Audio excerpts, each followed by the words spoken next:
Hey guys, what's up? This is Art back again with another video. It's late Saturday morning, and I've been up since technically on and off since 6 in the morning, trying to sleep in a little bit, but that just didn't help. That didn't help much at all. So I was trying to think about what to talk about. I wanted to do a video today, and I wanted to know what I wanted to talk about, and I found out. Okay, now what happened was, yes, I want to start doing another DUI series, another probation DUI slash probation slash my life is crap because of that phase. But I want to do something slightly different. Okay, if you just got into DUI, yeah, you're going through a lot of stuff. But the thing is that what happens after all this is over? Have you ever thought about that? Of course not, because you're still in the muck. You're still in that muck. So let me explain something. Some people even question one of my past videos, like, why do you even drink still? After all this has happened to you, why do you even drink? And the funny thing is, because I can. Now here's the thing. No one cares if you drink. No one cares. No one cares if you drink. Tell you the truth, do you think the courts care if I drink a beer right now in front of everyone? It's like this. If this was a beer, this water, if this thing was beer instead of water, do you think they really care right now? The answer is no. The problem is that do I have the car keys in my hand? That's where it matters. You can sit at home and drink all day all you want. But guess what? No one gives a damn until you try to get that car keys. Now, what happened? I'm going to tell you something. Before my DUI, I used to drink 3 to 4 days a week at the bar. Sometimes, I said in the past video, me and some people used to game on Friday nights. When that stopped, I had nothing else to do. So I went to the bar. Then Saturday, I went to the bar. Then maybe sometime during the week, I went to the bar. I used to get drunk. My bar tab used to be like around $50 to $60 each night. So that's roughly about 100. So basically about $150, between $100 and $150 a week at drinking at the bar. I was by myself, and a lot of times, no, there was nobody else around and nobody else really to talk with sometimes. So that was no big deal, right? Okay. Every now and then, a group of people comes in that I know, and of course, I know them from the bar scene, and we all drink a lot. So a lot of times we all buy each other shots and drinks and rounds and all sorts of stuff. So a lot of times my bill sometimes came to $70, $80. That happens. After the DUI, my attorney told me start going to AA. I'm like, I don't want to go to fucking AA. I can stay sober on my own. My lawyer's like, yeah, I know you can. But the problem is, because you got the DUI, the judge and the court system think you're a stupid fucking idiot. In which you are. Because you got busted drunk driving. I'm like, okay, fine. So I went to AA. Then after that, I got sentenced to 2 years probation. So basically, I was on. So basically, the whole thing took 2 years and 4 months. It was supposed to take 2 years and 4 months, but it took 2 years and 3 months because they let me out 2 weeks early. Excuse me. Wow. Sorry. Woo.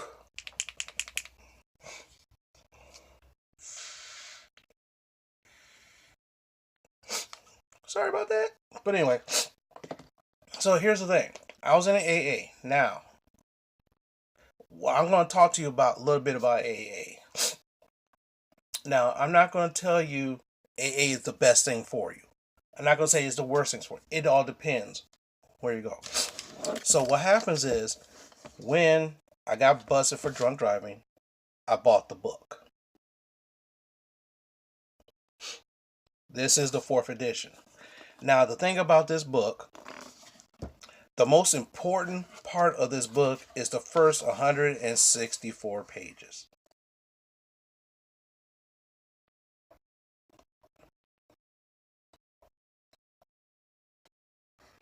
The first 164 pages is the most important part. It talks about the history of AA, what the AA program is about, and all that. The next 200 pages is like what I call fluff. Even though technically the first 164 pages is full of fluff, in my opinion. But the thing is, that's the most important. No matter which, this is the fourth edition. They're on like sixth edition right now. Guess what? And guess what? The first 164 pages is the same. They're not going to change it. So here's the thing. You go to the meeting, they might say, you know what, this book right here, you need this book. You need this book. And I'm like, okay. We sell this book for $20. 15 to $20, yes. You know how much I spent for this book? You won't believe it.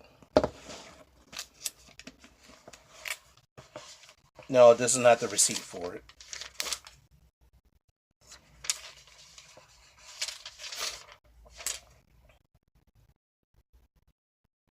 No. Nope, this is not the receipt for it. See, I bought this on Amazon for $1. Of course, it's used. $1. It cost me more to ship it. So, less than $5, I got this book. And guess what? Like I said, the first 164 pages is free.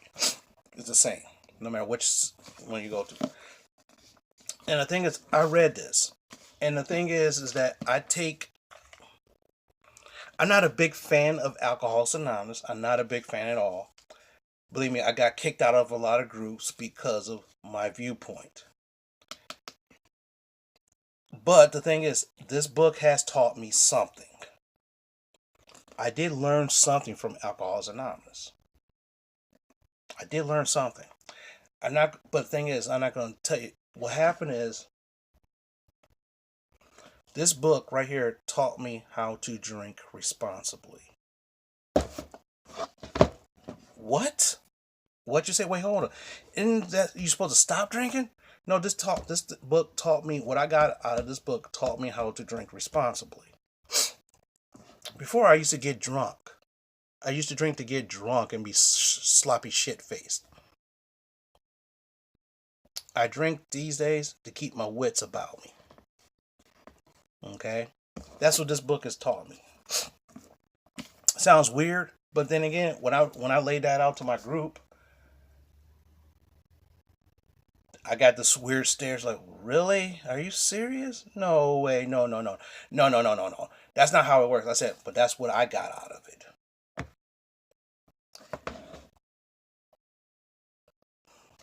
No matter what, it's an individual program. Individual program.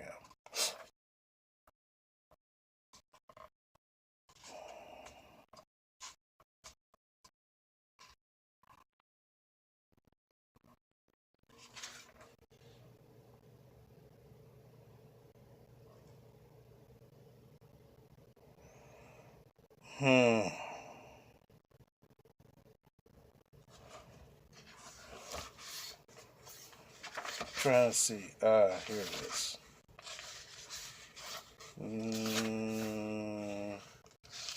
Now, the thing is, they always say that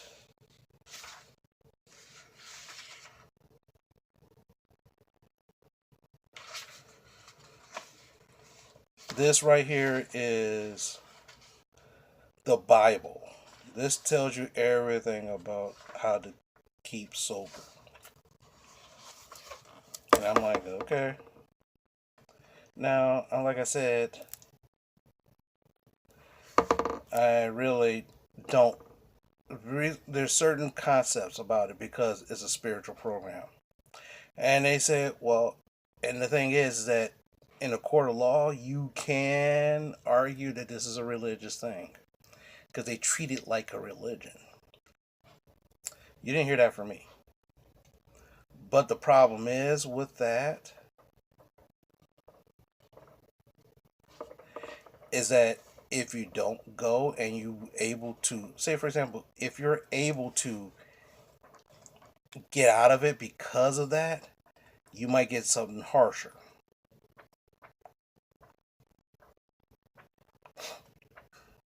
But that's up to you.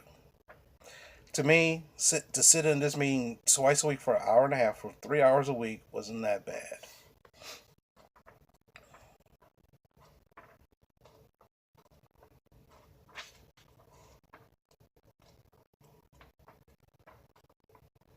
It wasn't that bad.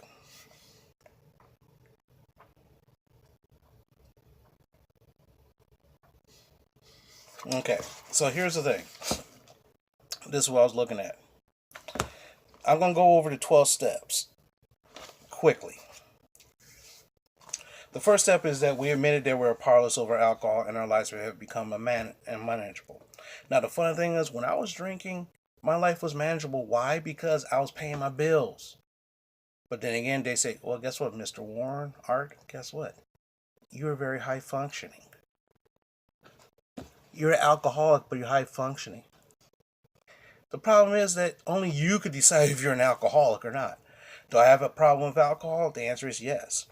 And what happens every time when I drink, I say that first step. I may not remember say it exactly perfectly, but I do say that first step.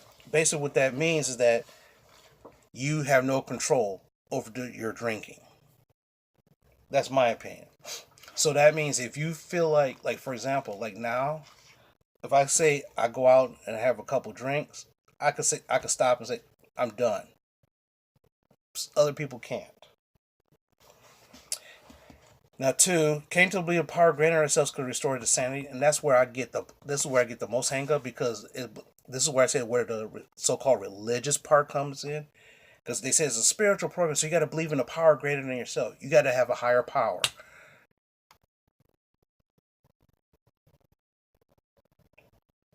To me, a higher power can restore you to sanity. Some people say God is my higher power. Okay, but then again, a lot of times when people do these open calls, a lot of these are very religious people. Some people are in churches, like deacons and leaders in churches. So you mean the power of God couldn't stop you from drinking? Okay, since the power of God couldn't stop you from drinking, maybe it's you. Maybe it's you. See, that's where I get the hang of this because, in my opinion, it's you, not because not the devil, not the skimpy bitch in the tight dress, not the handsome looking guy who's feeding you drinks all night. It's fucking you.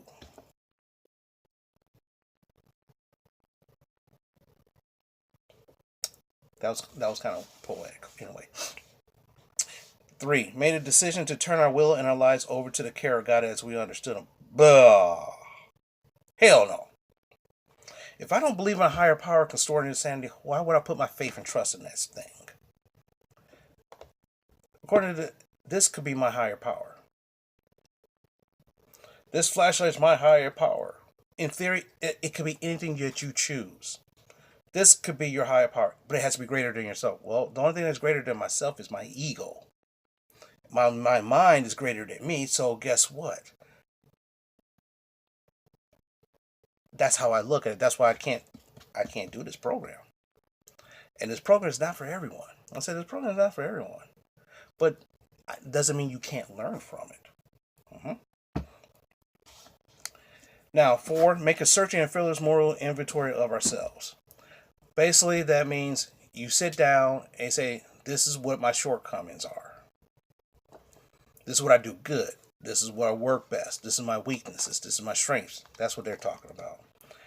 Five, admit to God and to ourselves and to another human being the second nature of our wrongs. I'm like, I'm not gonna tell this person all my damn secrets and all this stupid shit I've done.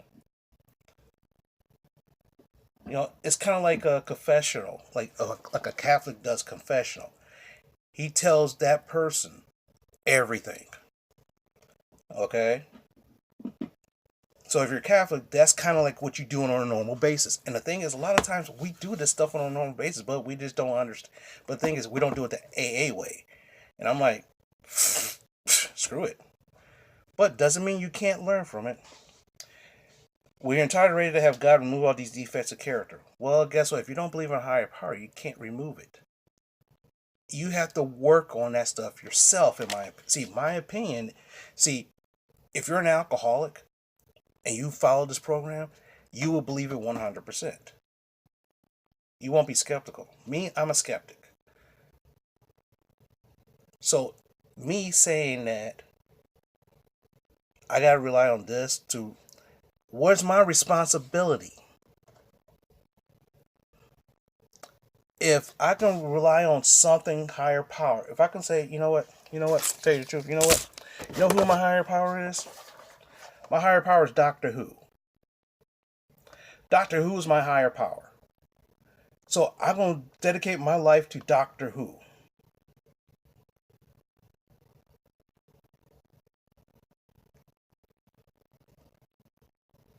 I'm going to confess all my sins to Doctor Who. Now, let me ask you a question. What I just did did that look serious or did it look kind of ridiculous? But like I said, I don't look at AA through an alcoholic's viewpoint. See, alcoholic, this is their last step before, according to AA, this is their last step before death. Before they go over the deep end. Before they go over the big enchilada in the sky kind of thing. This is their last ditch effort. But for me, I'm not rock bottom. This is like for people who hit rock fucking bottom because of alcohol. I haven't hit that part. I hit rock bottom due to this woman I was interested in using me, burning up all my money and my resources, and me scrapping and scraping. I hit rock bottom when other people who surrounded her, and I thought they were, you know, and they did this. They took people taking advantage of me at my state. That's my rock bottom, but that has nothing to do with alcohol. So I don't know. What do you say to that? But anyway, 7. Humbly remove him to ask him to remove all our shortcomings. Okay, see, here's the thing. That's kind of a religious concept right there. Because you pray to your God and say, hey, remove all my defects. But guess what? You still have to work on those defects. You still have to work. You still have to see. The thing is, they say by working these steps, you achieve sanity. And this is this kind of stuff I had to deal with for 2 years. Now, like I said, if you're an alcoholic and this is the only way you can stay sober and to turn your life around, so be it. For me, it's not. But I could look at this and say, you know what? I fucked up. What happened was my realization is that I fucked up. But I'll get to that in later. 9. Make direct amends to such people whenever possible, even when to endure, except for when to will injure them or others. In other words, I make amends to all the people who wronged me. So here's a question. Now, one of these people who wronged me is in recovery for drugs. So the question is, is this person going to make amends to me for doing me wrong? Really? You think they're going to do that? I'm going to ask her that. Because supposedly there's one person who wronged me. It's in recovery from drugs. So I'm going to ask her, are you going to make amends to me? I'm going to see what she says.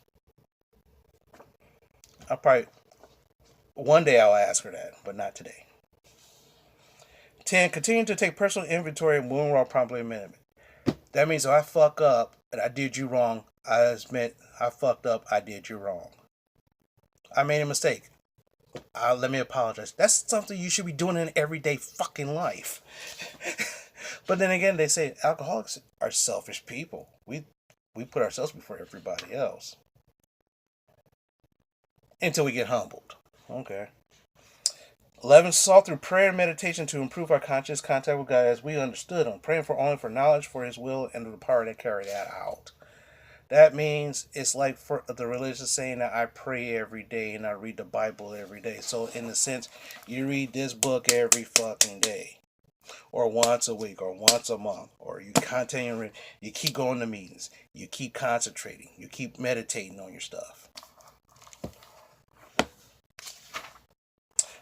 12. Having a spiritual awakening as a result of yourself, try to carry this message to alcoholics and principles all over. That's the same thing as, like, for example, if you're a religious person, you spread the gospel of your religion to convert others. Think about this. All that stuff,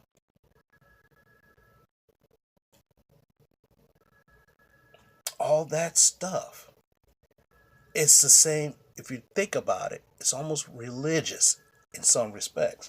This is like what I call religion light. Now, here's the thing. How does this stop made you drink responsibly? How? One, I realized I fucked up big time. I realized that getting that DUI, I put myself in jeopardy. I put other people in jeopardy. Even though nobody got hurt, I didn't crash or anything, but I put myself in that kind of jeopardy. So that means if I do drink again, I got to remember to be on my P's and Q's, not to overdo it, not to get drunk. Now, some people might say, well, why don't you avoid the situation in the first place? It's called life. Sometimes I could be a hermit, and I have technically lived a somewhat hermetic life for the past year. But every now and then, I need to get out there and do something. Every now and then, I need to go to Applebee's to feel like I'm part of society. At times, I do go to the strip club just to see naked TNA because I don't have a girlfriend, so I get to see some naked TNA. I will admit that. I will admit I might have a drink or two. I will admit that. Okay? But still, I have to feel that way. 2, I take responsibility for everything I did. That night, true, those hot ass shot girls. Here, I have another one. You want another one? Can you buy me one too? Hard ass bartenders. Hey, Art, how you doing, Art? Dressing all skimpy, lippy, limpy. I had to take responsibility for that. That I messed up because I overindulged. It's not their fault. Their job is trying to make a buck. And the more I spend, the more money they make. But it's my decision, nonetheless. And I beat myself up like this. Yeah, the cat's looking at me like, what the fuck?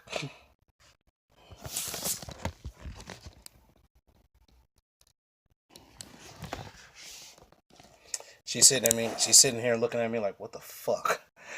You going off the deep end now? But anyway, that's not the issue here. The issue is that whenever I do decide to drink,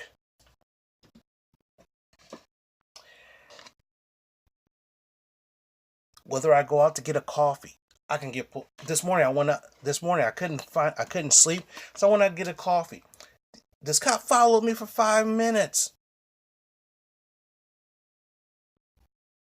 Guess what? You know what I did? Instead of brushing my teeth, I switched some mouthwash in my mouth. Mouthwash has alcohol. It dissipates after 15 minutes. So if that cop would have pulled me over and I had to do a breathalyzer, it would have popped up and it was like I was drinking. But I wasn't drinking. You see what I'm saying? It's that kind of nonsense that you have to think about. Let me brush my teeth. Alcohol. Mouthwash. Alcohol. is that kind of stupid nonsense. Okay, but the thing is that a lot of times when I did, like for example, a couple of days ago when I was drinking, I was out with coworkers, I was drinking, being sociable, because a lot of people say I'm antisocial at work, and it's like, oh, Art's kind of sociable now. Okay, I'm drinking, and guess what was in the back of my mind? This. This was in the back of my mind. Art, don't drink too much, because if you drink too much, you got to do this shit all over again.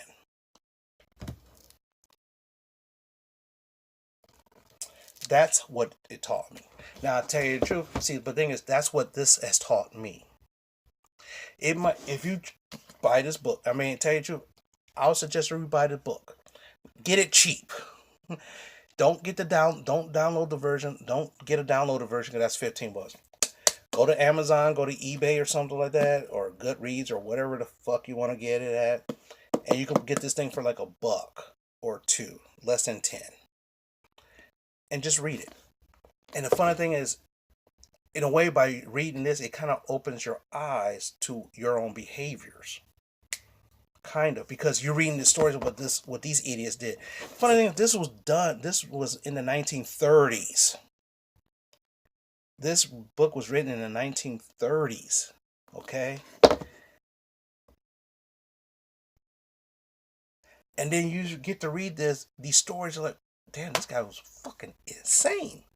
This guy's, oh shit, I did shit like that. Now I'm not saying that you're an alcoholic. Thing is that you might have a problem with alcohol. Okay? And if you do, I suggest going to a couple groups. Just to sit back and look and listen. Just listen. Now the thing is, if you were like me on probation, I had to sit and listen for 3 hours a week. And it drove me batshit crazy. Because I start speaking my mind. That's not what we're all about. I said, but that's what I'm getting out of this. Hence, ergo, I get kicked out of a group. Except for the home group I'm in, they love me. They don't like what I have to say half the time, but then again, the guy welcomes it. The guy who runs the group welcomes it because that's a different side of the story. So, okay, cool.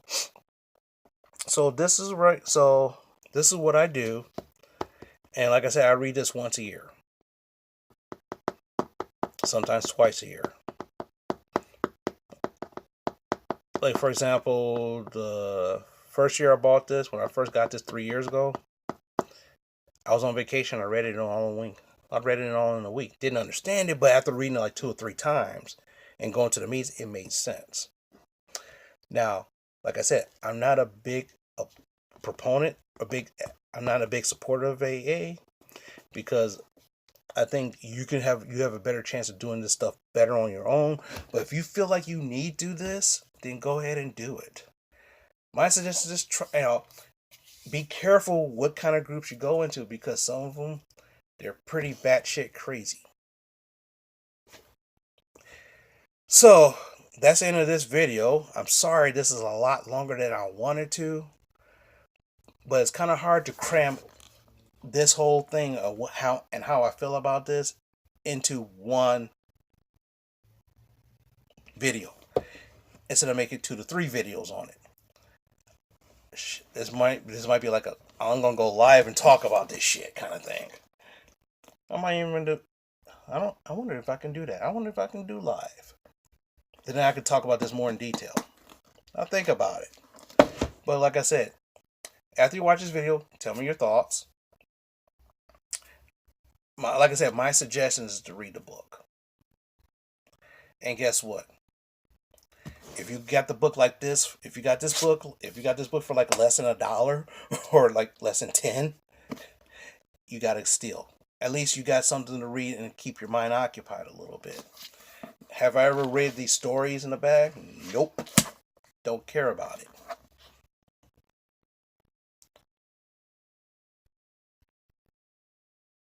Maybe next time I'll tell you a story about this.